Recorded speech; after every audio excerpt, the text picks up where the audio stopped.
નમસ્કાર, સમાચાર સાથે હું છું હિના। મહાસંગ્રામ 2024 માં સૌથી પહેલા વાત કરવી છે સુરતની। તો સુરતમાં કોંગ્રેસના ઉમેદવારના ઉમેદવારી પત્રને રદ કરવાને લઈને હાલ સુનાવણી ચાલી રહી હોવાની વિગતો મળી રહી છે। કોંગ્રેસના ઉમેદવારના ફોર્મને લઈ કલેક્ટર કચેરીએ હાઈ વોલ્ટેજ ડ્રામા સર્જાયો છે। બંને પક્ષોની હાજરીમાં કલેક્ટર કચેરીએ સુનાવણી શરૂ થઈ ગઈ છે। ભાજપ અને કોંગ્રેસ બંનેની લીગલ ટીમ હાલ કલેક્ટર કચેરીએ હાજર છે। હજુ સુધી નિલેશ કુંભાણીના એક પણ ટેકેદાર હાજર નથી થયા તેવી વિગત મળી રહી છે। નિલેશ કુંભાણીએ ટેકેદારો પોતાની સાથે હોવાનો દાવો કર્યો હતો અને આ સાથે એક ટેકેદાર સંપર્કમાં હોવાનો પણ દાવો કર્યો હતો, પરંતુ હાલ સુનાવણી ચાલી રહી છે અને હજુ સુધી એક પણ ટેકેદાર સંપર્કમાં ન હોવાની વિગતો સામે આવી રહી છે। અમારા ટેકેદારો આવી ગયા હોવાનો દાવો કુંભાણી કરી રહ્યા છે। ટેકેદારોને કોણ લઈ ગયું હતું તેની ખબર નથી। નિલેશ કુંભાણી સાથે કોંગ્રેસની લીગલ ટીમ પણ ત્યાં હાજર છે। તો ભાજપ અને કોંગ્રેસની લીગલ ટીમ ત્યાં હાજર છે અને હજુ સુધી એક પણ ટેકેદારનો કોઈ જ પત્તો લાગ્યો નથી। હજુ સુધી જે 3 ગાયબ ટેકેદાર છે તે કલેક્ટર કચેરી સુધી પહોંચ્યા નથી તેવી પણ વિગત।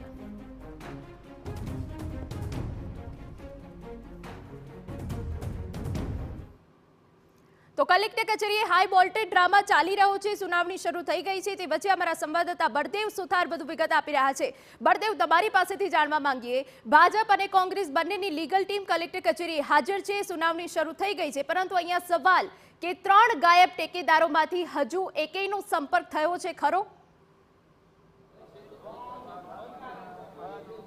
જે રીતે ગઈકાલથી કોંગ્રેસનો જે હાઈ ડ્રામા ચાલી રહ્યો છે, નિલેશ કુંભાણીનું જે ફોર્મ રદ કરવાને લઈને અનેક જે ચર્ચાઓ ચાલી રહી હતી, ભાજપના જે લીગલ ટીમ તરફથી અને જે ચૂંટણી નોડલ જે ઉમેદવાર તરીકે તેમના જે વાંધા અરજી જે ઉઠાવવામાં આવી હતી અને તેને લઈને તેમના જે ટેકેદારો છે તે ટેકેદારો ગઈકાલથી જે ગાયબ હતા અને જે મામલો આખો જે ગરમાયો હતો, અત્યારે જે નિલેશ કુંભાણી છે તે તેમના જે કેટલાક જે સમર્થકો સાથે સુરત કલેક્ટર કચેરી ખાતે પહોંચ્યા છે અને જોઈ શકાય છે પોલીસ બંદોબસ્ત છે તે ગોઠવવામાં આવ્યો છે।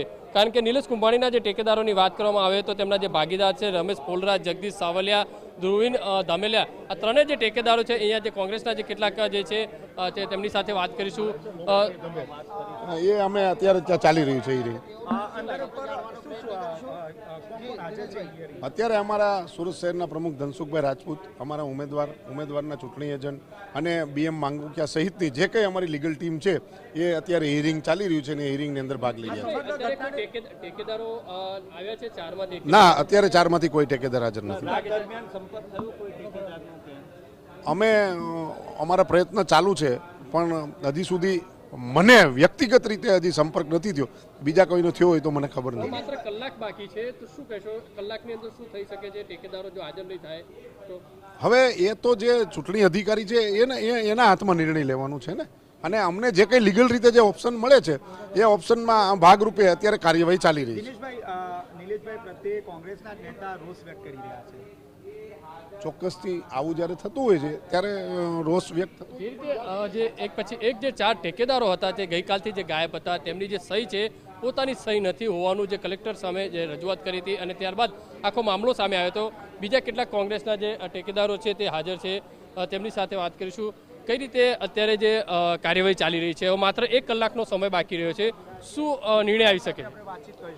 ઉપર ગઈકાલે જે ચૂંટણી અધિકારી શ્રીએ અમારી પાસે જે સામે પક્ષે જે વાંધો રજૂ કર્યો હતો એ વાંધાના સંદર્ભમાં જે પણ જવાબો રજૂ કરવાના, જે તથ્યો રજૂ કરવાના છે એ તથ્યો અને જવાબો રજૂ કરવા માટે અમારા ઉમેદવાર અને અમારા લીગલ એડવાઇઝર BM માંગુકિયા સાહેબ, જમીન શેખ અને અમારા નિલેશ કુંભાણી ચૂંટણી અધિકારી સાહેબ સામે સક્ષમ હમણાં દલીલ કરી રહ્યા છે।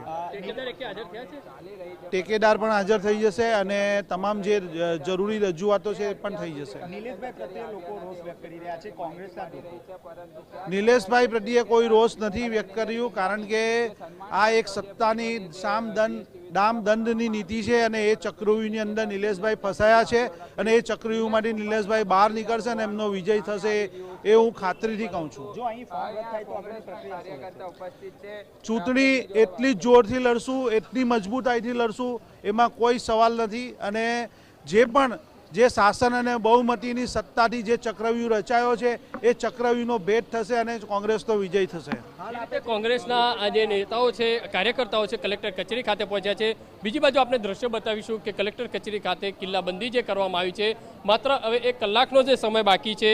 જે રમેશ પોલરા છે તે અહીંયા ટેકેદારી તરીકે હાજર થવાની જે વાત હતી, જે રીતે નિલેશ કુંભાણી પણ જે રીતે કહ્યું હતું કે તેમનો જે ટેકેદાર છે રમેશ પોલરા તે હાજર છે, તે કલેક્ટર કચેરી ખાતે આવી ગયા છે. પણ જે રીતે સૂત્રો પાસેથી માહિતી મળી રહી છે તે પ્રમાણે કે રમેશ પોલરા છે તે હજુ હાજર થયા નથી. એટલે જગદીશ સાવલિયા, ધ્રુવીન ધામેલિયા અને જે વિશાલ કોટડે, એટલે આ 4 જે ટેકેદારો હતા જે ગઈકાલથી જે ગાયબ હતા, તે લોકો કાં છે, કઈ રીતે છે, તે તમામ બાબતો પર સવાલો ઊભા થઈ રહ્યા હતા. હવે માત્ર જે ગણતરીની મિનિટો જ બાકી છે ત્યારે 11 વાગ્યાની આસપાસ ચૂંટણી વિભાગ તરફથી જે છે જે જાહેરાત કરી શકે છે કે તેમનું જે ફોર્મ છે તે રદ કરવું કે નહીં. જો ટેકેદાર હાજર નહીં થાય તો કદાચ ફોર્મ રદ થઈ શકે છે અને એક ટેકેદાર કદાચ હાજર થશે તો ફોર્મ છે તે માન્ય રાખી શકાય છે. ત્યારે હવે જોવાનું કે ગણતરીની મિનિટોની અંદર ચૂંટણી વિભાગ તરફથી કઈ રીતનો નિર્ણય લેવામાં આવે છે. જી બિલકુલ.